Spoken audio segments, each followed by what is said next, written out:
Les fans français passent presque tous à côté de ce détail dans Les Pierres à feu. Et si la série ne se passait pas dans le passé, mais après la fin de notre civilisation, regarde bien Bedrock. Wilma et Betty mettent des années à avoir un enfant. Pebbles et Bam Bam sont presque les seuls enfants de toute la ville. Aucune école, aucune nouvelle génération visible, pas une société primitive, une population qui s'éteint lentement. Et puis il y a Gazoo. Beaucoup pensent que c'est juste une blague, mais selon la théorie, c'est un scientifique envoyé pour observer une espèce en voie de disparition, pas pour aider, pour étudier. Maintenant, regarde le travail de Fred.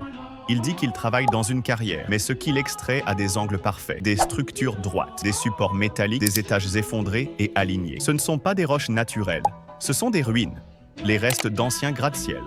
Même Dino colle à la théorie. Il ne se comporte pas comme un dinosaure, mais comme un chien altéré, instable, transformé par son environnement. Les pierres à feu ne montrent pas le début du monde. Il montre ce qu'il reste après le nôtre. Et pendant que Fred creuse chaque jour, il enlève les restes d'une civilisation disparue. Et tout le monde a cru que c'était juste une comédie.